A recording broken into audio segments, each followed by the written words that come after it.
Revenu ici, oui. Moi, j'ai pas de revenus ici. Celui qui paye ses impôts, c'est qu'il a, il a pris de l'argent. Non, en Israël, il me demande de faire une déclaration. Henri, je ne gagne rien. Je m'appelle pas Mireille Dumas, et je ne suis pas assistante sociale, tu régleras ça avec tes problèmes. Tov, Boker Tov. Boker Tov. Voilà. Donc déjà qu'on a commencé en retard parce que la caméra n'était pas mise, en plus, tu me racontes ta vie le matin à 8h, je suis fatigué, et toi tu me racontes ta vie. Non, j'ai rien dit. Nous sommes aujourd'hui mardi, Zayin Becheshvan, on dit Barech Alenu Ben Vadaï, et le 20 du mois de octobre. Be'ezrat Hashem, on remerciera du fond du cœur et on dédiera ce shiur Be'ezrat Hashem pour Philippe Nimi, Muriel Sarah Binia, Hana Fechal, Eli Bokara, Laurence Betito, Estelle Atea, Yohan Lévi, Eric Sultan, Yakar Aaron Cheiser, David Shmoel de New York, qu'on embrasse très fort, lui et toute sa famille, Jacques Serror et tous les autres qu'on n'a pas cités. Refoua Shlema pour tous les malades d'Israël, Bichlalam et Colette, Camille Bat Mesaouda, Refoua Shlema, Lama Meira Be'ezrat Hashem, Moratimi Akdosha, pour ma maman aussi Be'ezrat Hashem, Yehuda Ben Eliaou, Fred Ben Asher, Be'ezrat Hashem, tous les malades d'Israël, Jonathan Pollard, que Dieu le ramène vite à la maison, tous nos blessés. Amen. Rita Batsheva, Be'ezrat Hashem, et une grande atzlacha pour vous tous, avec une belle Géoula Shlema, Be'ezrat Hashem. Bikarov, Bikarov. C'est où, t'as fini de parler, Adam? Ça fait plaisir. Il y en a un qui m'a dit hier, David de New York, qui m'a dit, qu'est-ce qui s'est passé? Il a mis 7 coups d'un coup, le mec. Ou on le voit pas du tout, il met pas les coups, il met tout d'un coup en une journée. Voilà, donc Adam a dit, je sais pas qui a fait le café, mais il a oublié de mettre une sucrase dessus. Tov, B'Shem Hashem Na'aseh V'Natzliach Rabotai, nous sommes dans un des moments les plus importants de la vie du roi David. On arrive à la tzidkout du roi David, d'où les Chachamim nous parleront de ce grand personnage qu'était le roi David. Alors je rappelle que pour être un roi, il faut d'abord été choisi par Hachem. Le roi est la tête du corps, c'est-à-dire que le roi n'est autre que l'expression du peuple. Comme le dit la Gemara, si vous n'allez pas selon mes préceptes, je mettrai un roi sur vous dont les xérotes seront plus dures que celles de Haman. C'est-à-dire quand on a des dirigeants qui ne sont pas capables, c'est parce que le peuple ne mérite pas d'avoir un dirigeant qui est capable, comme ça nous dit la Gemara. C'est de la potion magique ou quoi? Non mais mélange bien, La reine David Amelech haya ish yotze min haklal. Et pourquoi est-ce qu'il est exceptionnel? Nous avions expliqué la dernière fois, parce que quand tu as tout et que tu restes rien, c'est que tu es bien au-dessus des autres. C'est comme l'autre, il a dit, oh là là, celui-là, qu'est-ce qu'il est humble et tout ça, et qui arrive un clochard. Il vit dans les cartons dans la rue.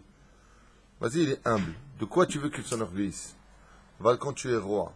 Quand tout celui que tu vas en guerre, tu le bats.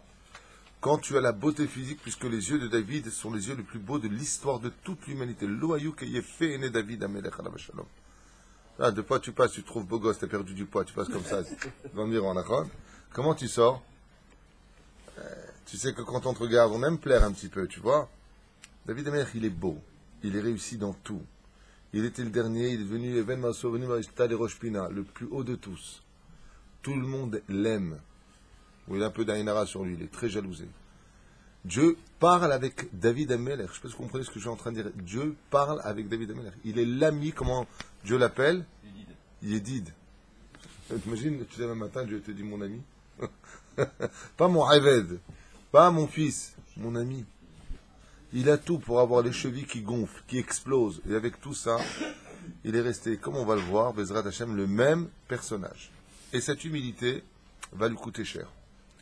Personnellement, ça va lui coûter cher. C'est ce qu'on va découvrir ensemble. Kol ma'asav shel hamelech David ayu leshem shamayim. Toutes les actions du roi David étaient mamash kulo leshem shamayim. Un petit peu comme... donne-moi un sidour, s'il te plaît. On pourra le constater, comme je l'ai expliqué avec l'aide d'Hachem, au nom du Rav Shraga, à propos de Avram Avinu. Vous savez qu'il y a une mahloquette à savoir quelle est la première réelle épreuve d'Avram Avinu. Il y en a qui disent que c'est Kivshana Esh, quand il a été jeté dans la fournaise ardente. Il y en a qui disent c'est la paracha de la semaine, Lech Lecha, quand nous avons dû quitter, en tant que. Donc Abraham a dû quitter la maison de ses parents. Mais nous avions expliqué que cette épreuve-là, à propos de l'Echem Shamaim, si je viens à parler d'Abraham Avinu, je quitte David Amelech, c'est parce qu'il y a marqué Kol Maasav Shel Amelech Hayu l'Echem Shamaim, toutes les actions du roi étaient faites l'Echem Shamaim. Et on verra que ce sera essentiellement le flambeau, ça dit le flambeau? Ouais. De tous les grands d'Israël.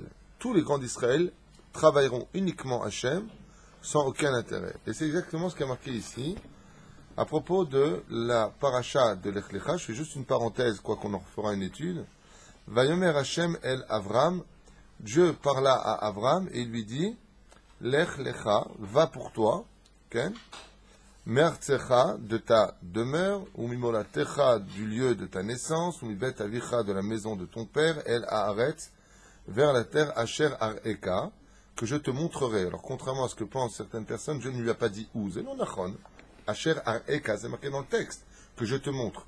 Dieu lui a pas dit va à Canaan, mais il a dit que je te montre. Les nuages se sont transformés en route au-dessus de lui pour qu'il suive les nuages. Et la preuve en est, il s'est pas gouré, il est arrivé en Eretz Canaan. Ce qu'il y a de très curieux, c'est que, en quoi ça, c'est une épreuve? Il n'y a aucune épreuve dedans. Pour la simple et bonne raison, vous allez comprendre la suite. Ve'esecha le goy gadol, et je ferai de toi une grande nation. Va'avarechecha, je te bénirai. Va'agadela shemecha, je ferai grandir ton nom. Ve'eye beracha, et tu seras une bénédiction. Va'avarecham varechecha, et tout celui qui te bénit sera béni. Onkalecha aor, et tout celui qui te maudit sera maudit. Benivrechu becha, comme mishpechot adama, et seront bénis par toi toutes les nations du monde. Alors, à quoi ressemble cette épreuve?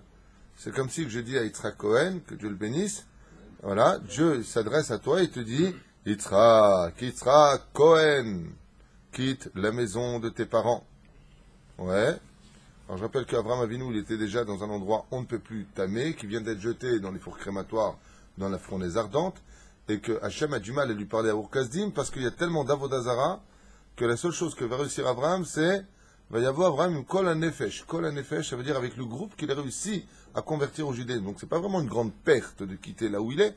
De qui plus est, il est marié avec Sarah, et on sait le verset de la Torah qui dit, Ya'azov ish et aviv et imo donc c'est un peu difficile de dire dans ce cas précis qu'Abraham Avinu, il a du mal à se séparer de la famille, mais il doit se séparer de la famille parce qu'il est marié et vivre sa vie.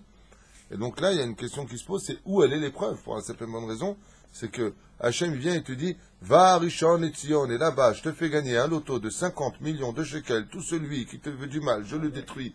C'est une épreuve, ça? Excusez-moi, ça c'est une épreuve? C'est pas un rave qui vient te voir ou un prophète qui vient te voir, c'est Dieu lui-même qui te parle et qui te dit, va, je suis avec toi, et tout ce que tu feras réussira. C'est une épreuve?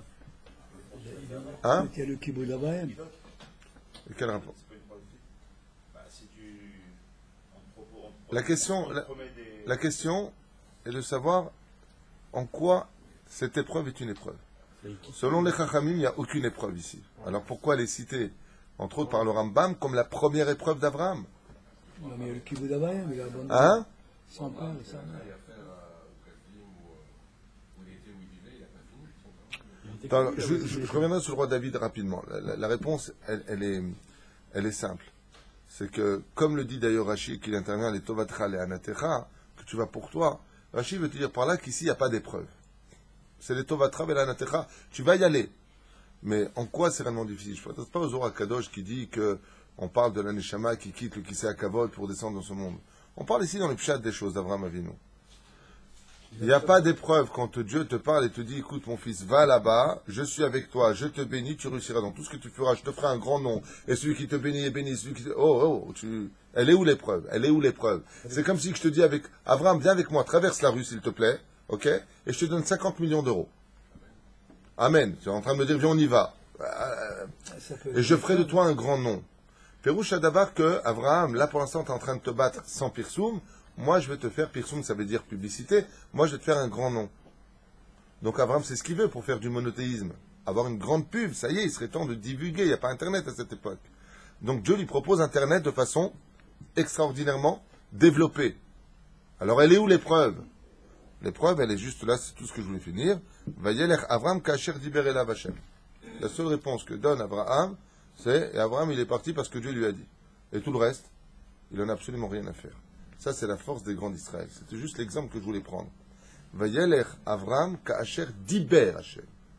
La seule chose qu'a retenu Abraham de la discussion de Dieu, c'est, tu m'as demandé de partir, je pars. Et là, il a réussi son épreuve. Parce que toute l'épreuve d'Abraham était de faire la première action en tant que juif de l'histoire, uniquement parce que Dieu l'a dit, et non pas parce qu'il avait des intérêts à le faire, comme le monde futur, ou le Gan Eden, ou le Maaser, tu auras de l'argent, ou. Tout ça ne l'intéressait pas du tout. Même s'il y avait cause à effet, où Dieu lui promet des choses, la réponse d'Abraham est magnifique, et on voit que cette épreuve est réussie. C'est que la première épreuve d'Abraham a été celle d'agir avec beaucoup de promesses, et de ne pas en tenir compte du tout, mais uniquement de faire ce que Dieu lui demande, parce que Dieu lui demande. Ça, c'était la première grande épreuve, et ça a été la vie du roi David, toute sa vie durant. Le roi David n'a fait que agir uniquement parce que Hachem lui demandait, et pour aucun autre intérêt personnel. Alors maintenant qu'on a fait cette parenthèse des grands d'Israël, pour nous, Ezrat Hachem a assez avot siman abanim, bien entendu. Quand les grands d'Israël agissent, c'est pour que nous apprenions d'agir de la même façon, de ne pas faire les choses par intérêt, ou en attendant des mitzvot accomplis, des résultats dans la vie de tous les jours tels que nous on a envie de l'engendrer, mais uniquement parce que Dieu l'a dit. Sinon, si tu fais par intérêt automatiquement, si tu perds l'intérêt, tu arrêtes la mitzvah, puisque kol ahava tluya bedavar, batla adavar, batla ahava, comme on l'avait vu, tout intérêt qui est mis en pratique, toute chose, tout amour qui est mis en pratique par intérêt, si tu perds l'intérêt, tu perds l'amour. De la même façon, Abraham Avinu vient nous enseigner dans sa première épreuve que justement, malgré toutes les promesses, la seule chose qu'il ait retenue, c'est qu'il fallait servir Hachem même si tu n'avais rien. Et j'avais expliqué d'ailleurs hier que la famine qui attend Abraham Avinu a été désirée par Abraham Avinu. C'est-à-dire qu'Abraham Avinu, quand il est arrivé en Eretz Canaan, il a dit quoi? Tu m'emmènes dans un pays où s'écoule le lait et le miel? Ah, je vais arriver là-bas et qu'il n'y ait rien. Comme ça, Bezrat Hachem, quoi que je fasse, je puisse agir uniquement en ton nom et pas pour autre chose. Il y a d'autres sujets qu'on verra Bli Neder dans la paracha. Pourquoi est-ce qu'il n'a pas prié pour que Sarah devienne moche au lieu de la cacher dans une caisse, comme on l'a vu dans la Gemara, Maseret Ta'anit, que les Amorim Tanaïm pouvaient prier pour que leur épouse soit plus belle ou moins belle. Donc ils auraient prié, fait une bracha, il sans que tu sois moche pendant 2 jours, parce que là ils vont pas t'attraper. Maintenant il a besoin de la cacher, pourquoi il ne prie pas sur place? Il y a plein de choses à voir ensemble, Bli Neder. כל מעשיו של המלך היו שם שנים לדוד המלך היה אחד מאבות העולם ולא שלט בהם יצר הרע. Le roi David, alav shalom, faisait partie aussi des 4 piliers du trône divin. Et il faut savoir qu'il est arrivé à un tel degré que lo haïta shum shlitat hayetzer hara alav. Le roi David est né avec tous les vices, nishmato ke kotzim, nous dit le Zohar. La neshama du roi David était remplie de tous les vices du monde et il les a tous éliminés au point où, je répète, chez lo shalat bahem yetzer hara. Aucun monde. Ni les Avot, ni Avraham, Tzrak et Yaakov, ni David Amelech. Rak ha-yetzer hatov ora lahem ech litnaeg. Et seul le yetzer hatov était en eux, les forces du mal n'avaient pas d'action en eux. Donc ça devient compliqué par rapport au roi David et l'action qu'on va étudier ensemble aujourd'hui. לפעמים הייתה רוחו טובה עליו והיה חש הנאה אחרי מעשה הטוב שעשה, אך מיד היה מכניע את עצמו. Des fois, le roi David, il faisait tellement de grandes mitzvahs toute la journée. Il dormait que 18 minutes par jour. Et étudiait la Torah toute la nuit ainsi que le jour, en jugeant les peuples toujours de façon bienveillante. Comme vous le savez, le roi David faisait justice. Il était quelqu'un de droit et de juste. Quand un pauvre devait de l'argent à un riche, il obligeait le pauvre à payer la somme qu'il devait donner aux riches, en tant que juge. Une fois que la personne était démunie de toute réponse, le roi David se retirait de son trône, retirait ses habits de roi, de juge, pardon, et appelait le pauvre de côté en lui disant « Tu me permets de te régler la dette » et lui donner la somme que lui-même avait condamnée au pauvre pour qu'il puisse régler sa dette à lui. Ainsi donc, justice était faite en tant que juge et justice était faite en tant que juif. Donc des fois il était fier de lui, comme ça il était fier, il était sa mère, il en éprouvait de la joie, et tout de suite, il se reprenait en disant, oh, pour qui tu te prends? Tu as fait ton devoir, T'es en train de sourire de quoi? C'est fou les nerfs. Le mec, il vient, il donne 100 000 shekels de tzedaka, il peut même pas être heureux. C'était juste moi. Non, la shay. Dès qu'il avait l'occasion de... Miadam mechne atatzmo. Qu'est-ce qu'il disait le roi David? Haya model Hashem shezika oto lekayem et mitzvah. Il remercie Hashem en disant, je te remercie de m'avoir donné la possibilité physique, mentale, financière, machéier, de m'avoir permis de faire ta mitzvah. Il se plie en disant Hashem, je te toda de me donner ce srout que moi je puisse le faire.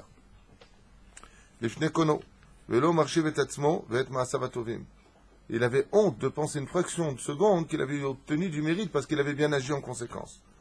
Cette sniout, on parle du roi David, la pudeur du roi David a été miuchedet umfursemet bechol haolam. Tous les gens connaissaient la pudeur extraordinaire du roi David. Il ne dévoilait rien de lui. Ni ses coudes, ni ses jambes, shum davar. Il était extrêmement pudique, extrêmement humble, constamment idbo des doutes avec son créateur. Il parlait avec Hachem toute la journée. Quand il venait avec son char, il avait besoin d'une place, par exemple, pour se garer devant le palais, il priait Hachem. Par Kmet, il priait Hachem d'avoir le... C'est des images, hein, monsieur. Et qu'est-ce qui se passait? Il dit comme ça, Ad Kedekar, que le roi David en a voulu, tellement il était aimé parmi son peuple. Je sais pas, t'imagines, tu rentres quelque part, partout où tu vas, tout le monde, belle des champs. Ouh, ça te dit. C'est bon. Alors ils ont voulu faire une monnaie, à cette époque, donc les shkalim de l'époque, avec l'effigie du roi David. Et le roi David, il a dit non. Ils ont insisté en disant, on veut, comme tu es un exemple et que tu fais partie des gens les plus merveilleux du peuple juif, faire une monnaie avec toi. Et qu'est-ce qu'a répondu le roi David? Madèche el David. Il a dit très bien. Alors je veux d'un côté qu'il y ait une tunique, et de l'autre côté qu'il y ait un bâton. C'est tout ce que je veux. Pourquoi d'après vous?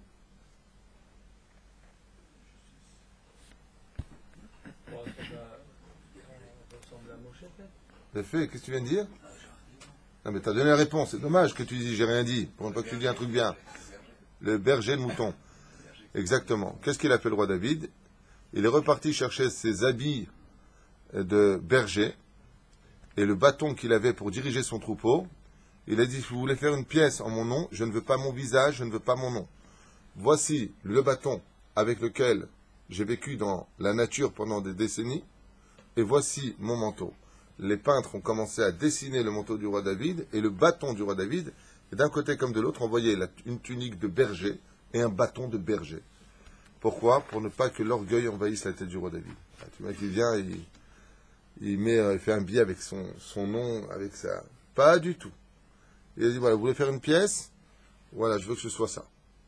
Que ça rappelle uniquement ça. Hein? De là où je suis sorti. Comme ça, le roi David, quand on lui disait, t'as pas une pièce d'un tel? Mais c'est quoi ce bâton, ce truc? C'est quoi? Le roi, tu sais pas qu'il était berger? Aïmouridim. On dit pas, ouh, c'est qui celui-là? Hein? Makel Vetaramil. En tant que roi, il n'a pas un roi à respecter, hein? En tant que roi? Ah, il est roi. Oui, mais c'est par rapport aux autres. Ou l'autre, c'est maniassé. Au Migdal David, Harut Alea, Mitzida Hasheni. Et de l'autre côté, qu'est-ce qu'il y avait? Alors d'un côté, excusez-moi, je reviens en arrière. D'un côté, sur la pièce, il y avait le bâton et la tunique de berger. Et de l'autre côté, il y avait ce qu'on appelle le Migdal David, la tour du roi David, là où il vivait.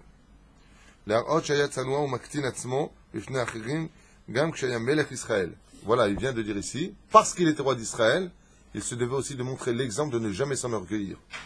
Je rappelle que le roi David, ainsi que le roi Shaoul et tous les rois d'Israël, qui n'étaient pas impies, marchaient toujours avec un Sefer Torah sur eux, pour que quand ils rentrent dans la salle, alors que tout le monde se levait parce que le roi rentre, le roi devait estimer qu'ils se sont tous levés pour le Sefer Torah qui est dans ses mains. Et le roi David n'a jamais retiré de ses yeux, jamais, qu'il n'était qu'un berger toute sa vie durant, jusqu'à sa mort, alors qu'il était roi d'Israël. Chaque fois qu'on lui parle de roi, il y a encore quelques années j'étais berger. Moi, roi.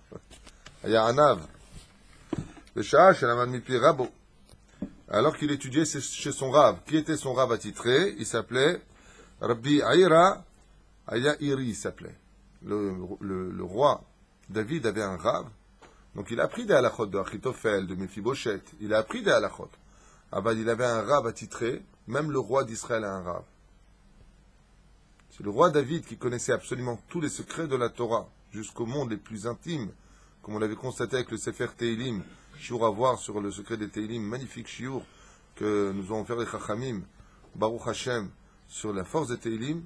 Avec tout ça, il avait un rave, et le rabo de David Amelech, Ira Aya Iri Aya.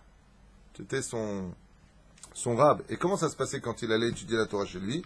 Aya Yoshev ala Adama, ve'arav al Karim ou Kasot.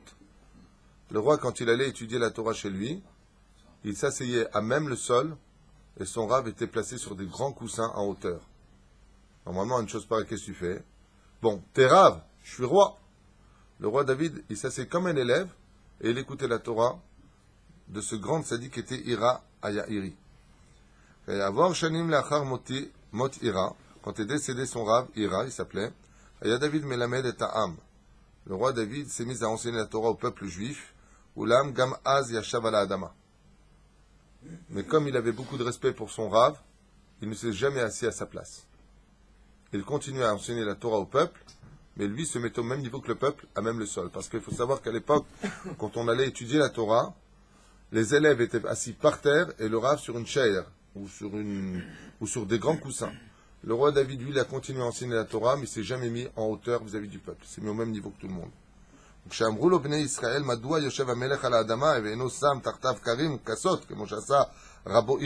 Pourquoi tu ne fais pas comme ton rave? Toi, tu t'assois en hauteur et nous, on se met par terre. Il a répondu, quand je serai comme lui tzaddik, comme mon rave, qui était le rave Ira, alors je m'asserai là-dessus. Pour l'instant, je n'ai pas son niveau, je m'assois par terre. Car je ne ressemble en rien ni à sa Torah, ni à sa conduite. Et je n'ai pas reçu la permission des cieux de prendre une mapitom que je m'assois sur sa place à lui. Et à Mephibosheth aussi, le roi David avait donné beaucoup de respect.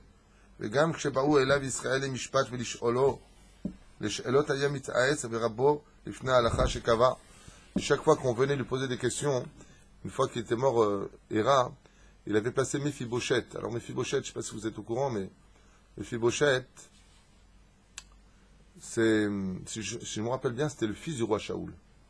C'était un des fils du roi Shaoul et un des conseillers du roi David. Et pourquoi on l'appelait Mephibosheth? Parce qu'il avait l'habitude d'enseigner de façon humiliante au roi David. Comment tu sais pas? Quoi, t'as pas appris? Il avait l'habitude de remettre, de son nom d'ailleurs, Mephibosheth. Il faisait honte, si je me souviens bien. Hein. Je vous dis, c'est il y a très très longtemps. J'espère que je ne me trompe pas, sinon je lui fais un mauvais nom, le pauvre. C'est non. Il venait, Kol Gzar Din Gazar. Qu'est-ce qu'il faisait à David Ameler? Quand on posait une question d'Alachot, alors qu'il savait parfaitement répondre, il se retournait vers Mephibosheth, il disait, la halacha est bien comme cela, la halacha est bien comme cela, pour comprendre aux autres que c'est pas de lui. Voilà le rav à côté, il va vous répondre. Alors qu'il connaissait parfaitement lui-même toutes les réponses. Ça fait beaucoup, hein? Hein?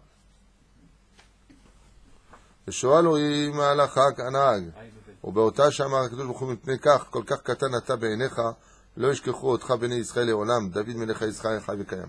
Première explication, où la première fois on a entendu David Melech Israël Chai Vekayam est venu des cieux. Pourquoi? Parce qu'Akadosh Baruch Hu il dit, puisque tu veux tellement te rendre petit, Chayecha, je te jure sur ta propre vie que ton nom sera Chai, vivant, Vekayam, et existant pour tout le monde. De tout temps on dira de toi, Chai Vekayam, David Melech Israël Chai Vekayam. Pourquoi? Parce qu'il était extrêmement humble. Il y a d'autres explications qui ont été données à propos de pourquoi on disait du roi David qu'il est Chai Vekayam. Parce que l'homme a une journée en général divisée en 3 dimensions. Comme le dit le Rambam dans les Ilchot Deot. 8 heures plus 8 heures. Il y a 8 heures en général où l'homme disparaît de ce monde. Il va dormir. Et pendant ce laps de temps de sommeil, son corps se retrouve sans l'âme. Je dis bien la Neshama et pas autre chose. On parle uniquement de la Neshama. Elle monte vers le ciel, rendre des comptes de ce qu'elle a accompli la journée. Pendant ce laps de temps de sommeil, plein d'esprits ou de créatures, c'est pas la peine de rentrer dans les détails, viennent fréquenter notre corps, tournent autour de nous. D'où l'importance de faire constamment le Kiryat Shema à la Mita.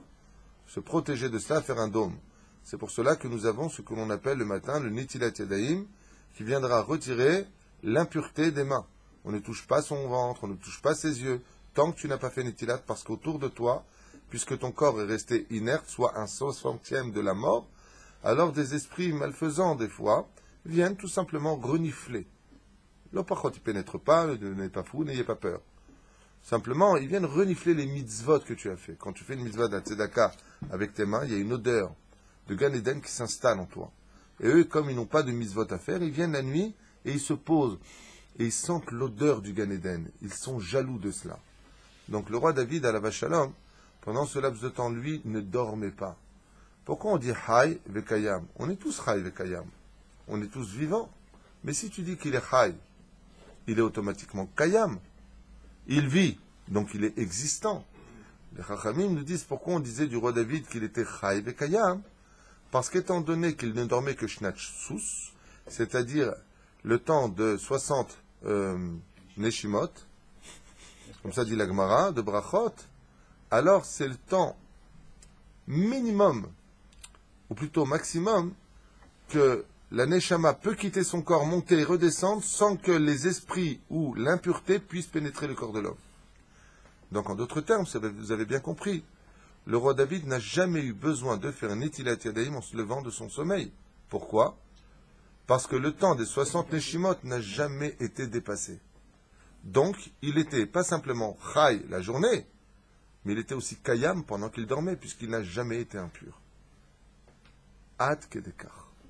C'est pour ça qu'on dit de lui, David Melech Israël, Chai Bayom Vekayam Balayla. C'est une autre explication qui est donnée, pas ici, mais qu'on avait étudié avec le Rav Aryeh, mon Rav au collège. Amrou Chazal, Kolomer David Chata, la Gemara nous dit, tout celui qui dit que le roi David a fauté, Eno Ela Toé, se trompe. Donc, selon les Chachamim, le roi David n'a pas commis de faute. Pourtant, dans le Teilim 51, où vient le prophète Nathan faire des remontrances au roi David, nous voyons là-bas le roi David explicite dire Chatati, j'ai fauté. Le Zohar nous dit qu'il a fauté. Et le roi David lui-même dira qu'il a fauté. Alors, a-t-il ou pas fauté? C'est ce qu'on va essayer de découvrir par la suite. Comment se fait-il donc que l'action de Bathsheba s'est-elle réalisée? Amar David ifne Hashem ribono shel olam. Le roi David n'a pas compris une chose. On sait que le Kisei HaKavod est composé de 4 pieds. Dieu n'a pas de dos et pas de fessiers. Ce sont des images. Le Kisei HaKavod est composé de Abraham, de Yitzhak, de Yaakov et de David Amelech. Sur ce, vous avez remarqué que tous les matins nous disons Eloké Abraham, Eloké Yitzhak, Veloké et Yaakov. Normalement, on aurait dire Eloké Israël. C'est un très long sujet à expliquer, très sympathique. Pourquoi on ne dit pas Eloké Israël d'Afka?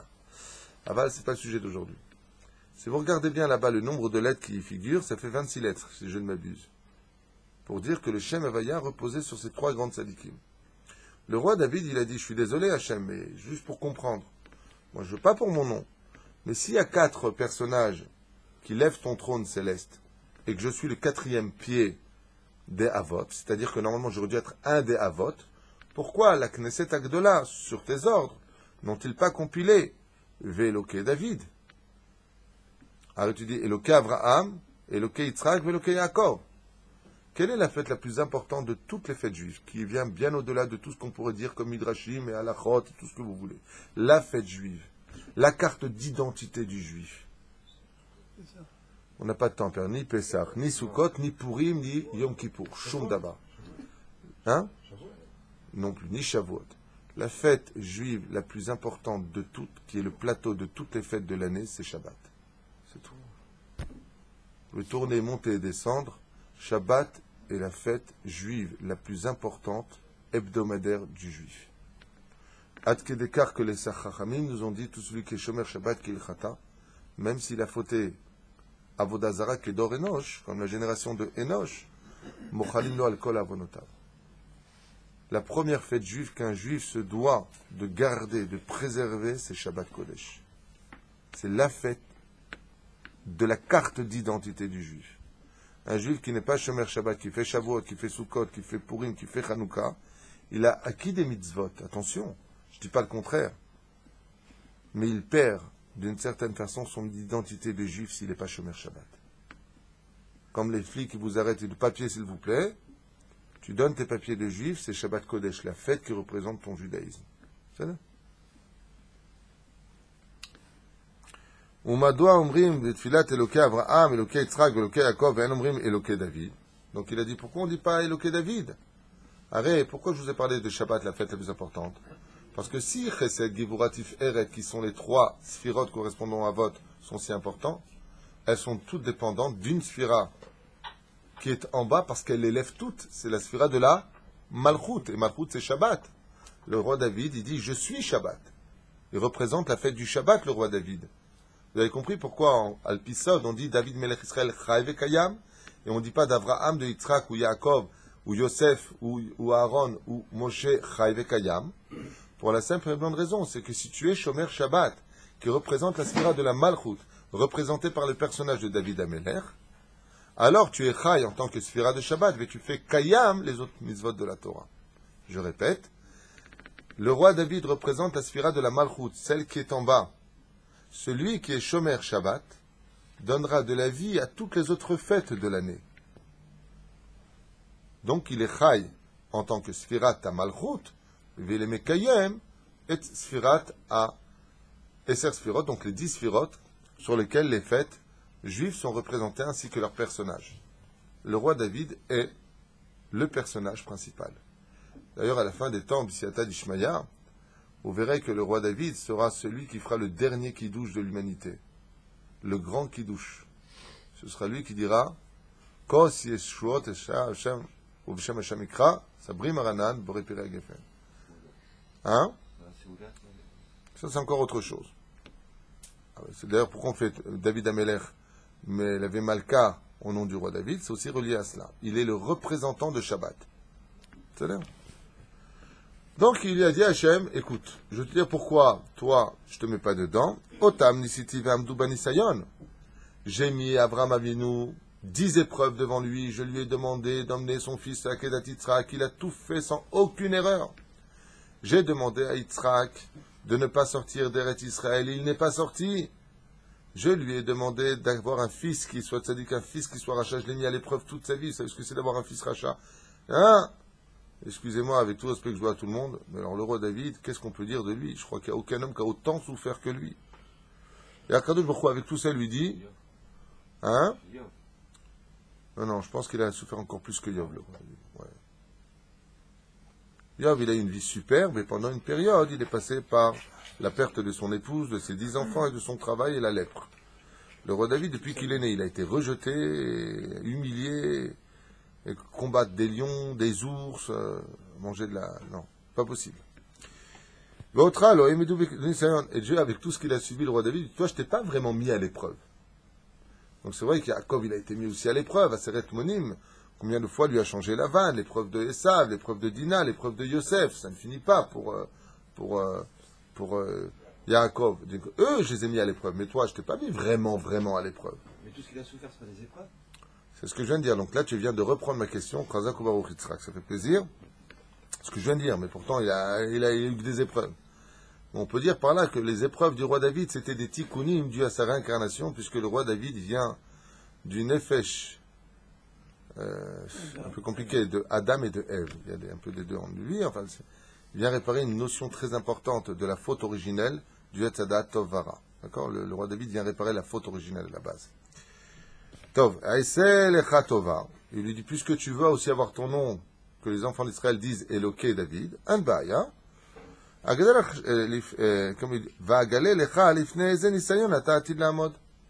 vais te mettre à l'épreuve et je vais te dire quelle sera ton épreuve. Si je vais t'avancer un petit peu de crédit. Donc,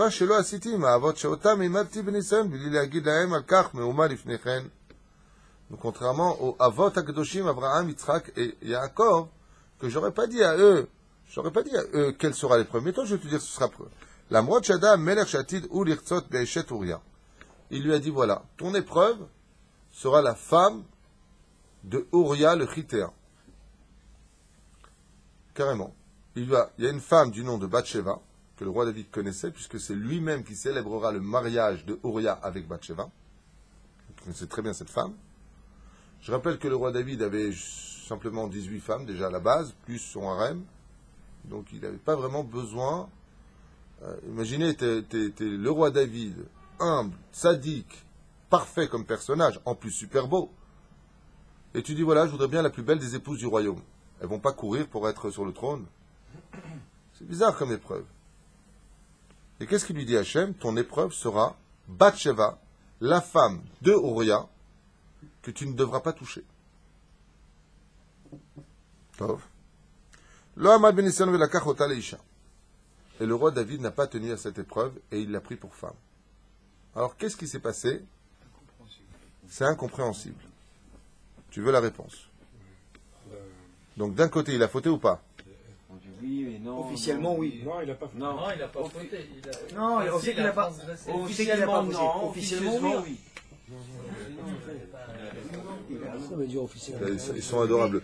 Officiellement, non. Officieusement, Non, il a pas peut-être. Selon les services secrets, vous arrêtez vos bêtises. Oui. Il n'a pas fauté, Rav. Sur la halakha, il n'a pas fauté. Non, il a ni fauté. Dans la halakha, il n'a pas fauté.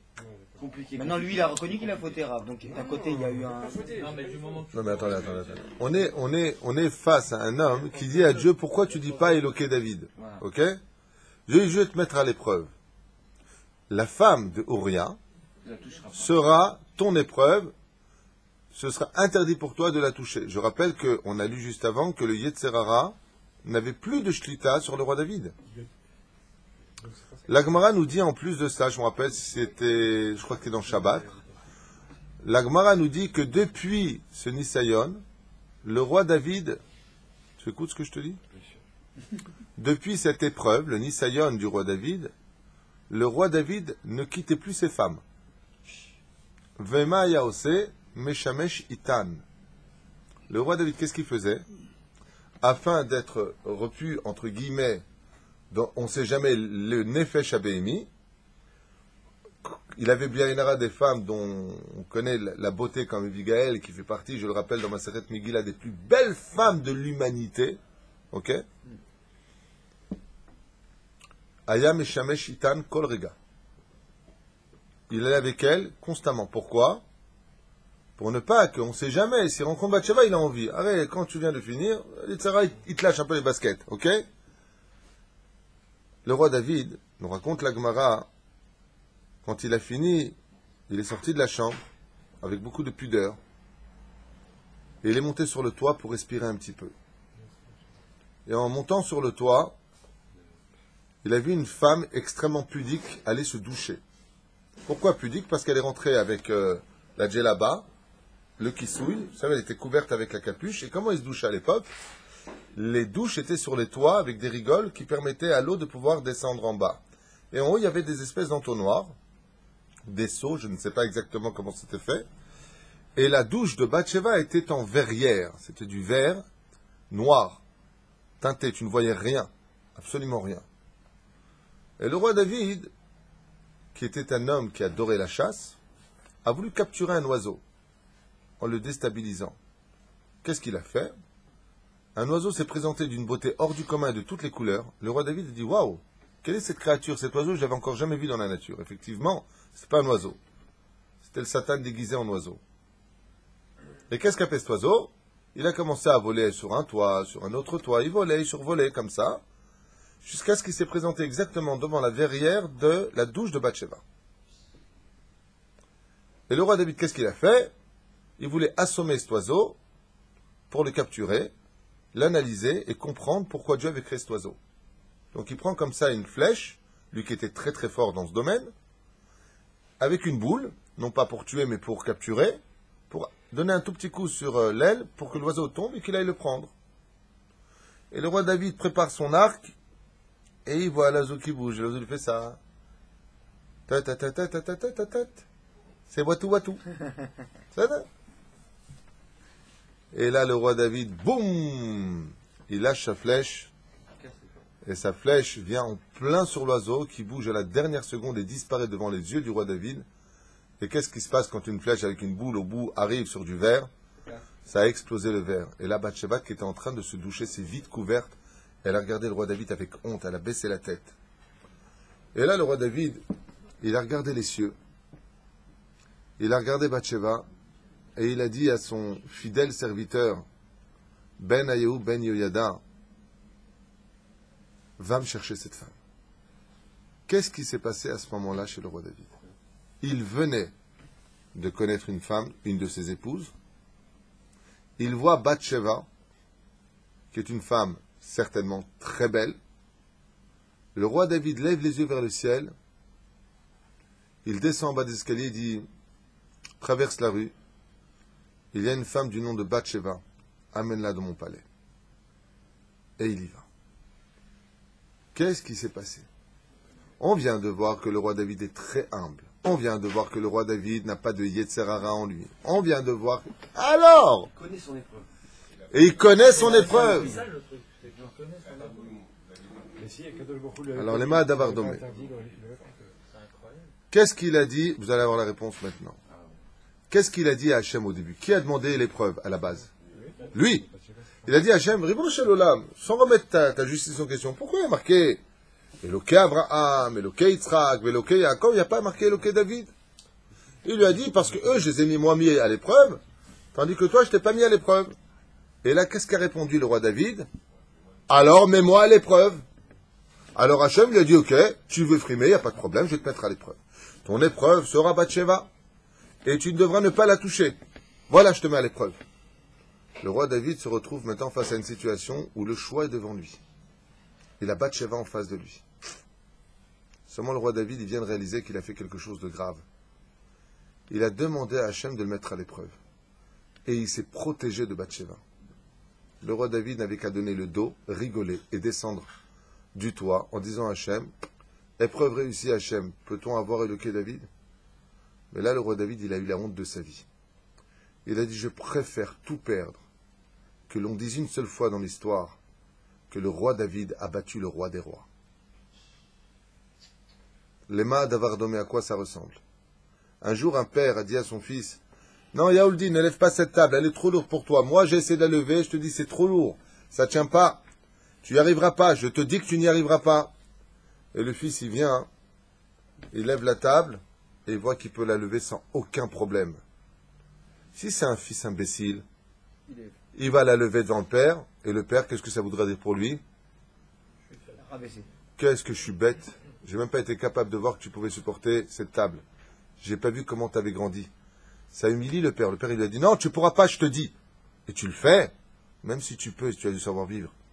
Tu dois ne pas la porter et dire à ton père, ouais, t'avais raison, papa. Alors, voilà, tu vois, je t'avais dit. Le roi David, il a dit quoi maintenant? Dieu, il m'a dit, alors je vais te mettre à l'épreuve et je vais réussir l'épreuve. Donc, qu'est-ce qu'il va me dire à Hachem? Oui, excuse-moi, t'as raison, alors tu mérites. Si je me suis trompé, ni mon nom, ni tu t'es trompé, excuse-moi Hachem, je peux pas résister à l'épreuve. Eux, ils ont le droit d'avoir leur nom. Moi, je mérite pas. Va me chercher Bathsheba, j'ai perdu l'épreuve. Mais qu'on dise jamais que moi, je t'ai battu Hachem. Donc, il a fauté, oui ou non? Oui. Mais est-ce qu'il a vraiment fauté? Non. C'est une faute qui était mechouvenet.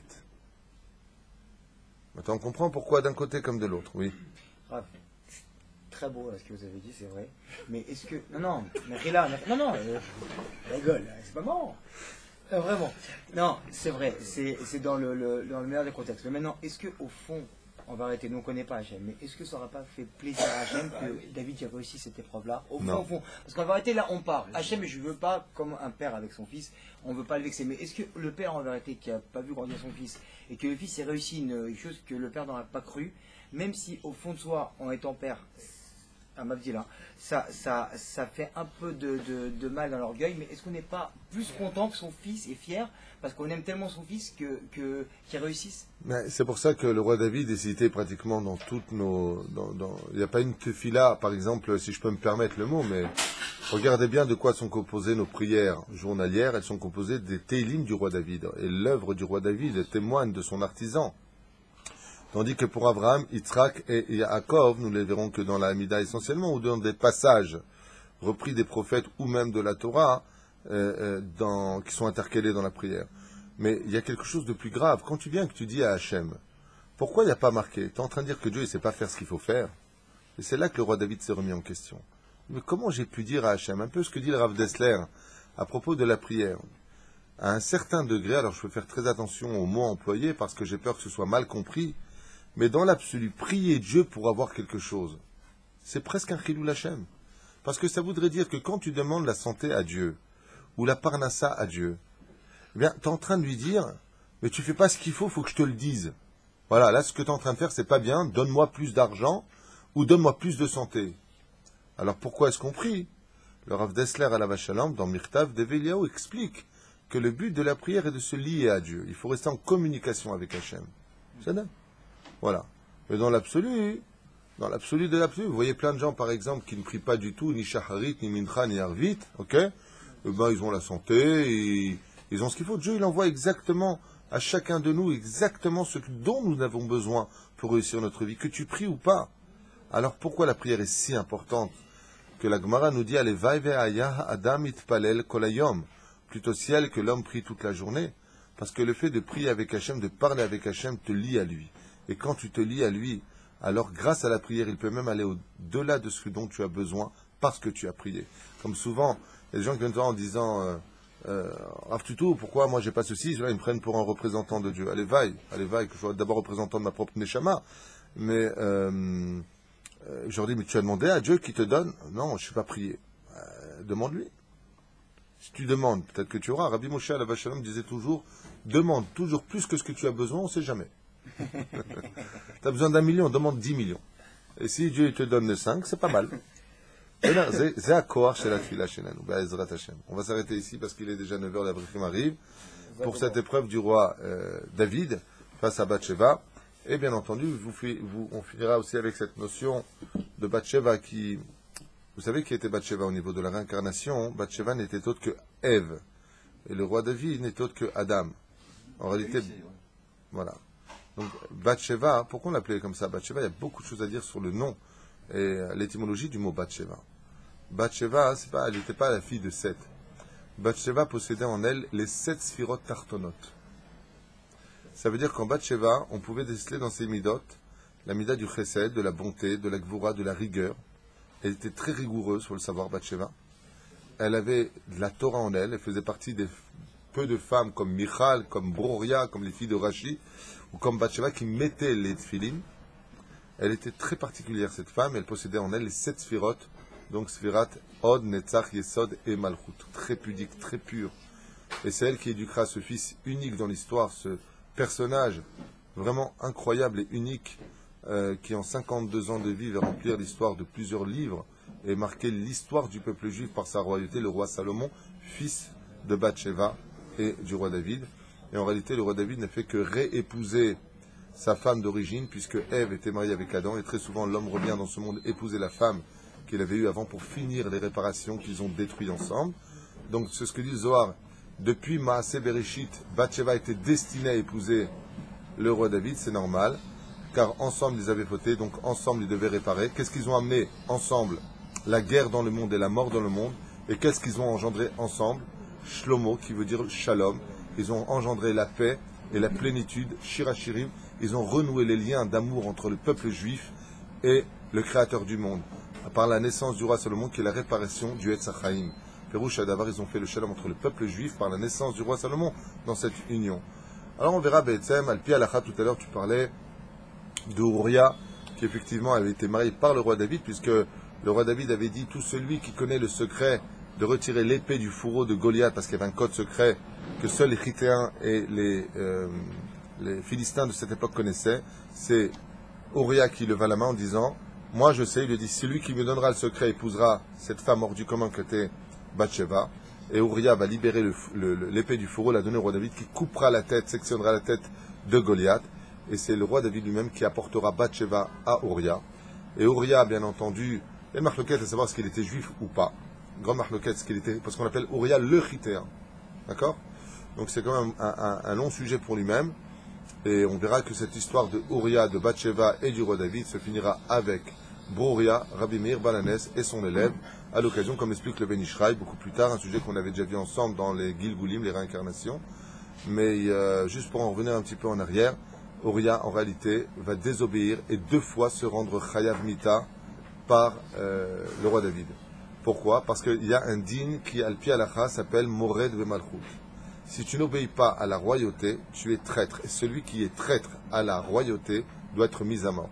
Le roi David a ordonné à Oria de rentrer chez lui. Il n'est pas rentré chez lui. Il lui a interdit d'aller à la guerre, lui disant que s'il y allait, il allait mourir. Et Oria a désobéi. Les Shem Shamaim. Et pourquoi tout cela? Pour laisser la voie libre au roi David pour Bathsheba. Oria c'est d'où son nom. Oria, c'est l'aide du mot Or-Ia. Celui qui a donné de la lumière au Shem Havaya, faire la paix entre le monde dans le monde d'en bas, d'où sa réincarnation en tant qu'élève de Rabbi Meir Balanes. Sujet très prenant et intéressant que nous verrons à l'occasion sur le peuple juif. Kol Tov.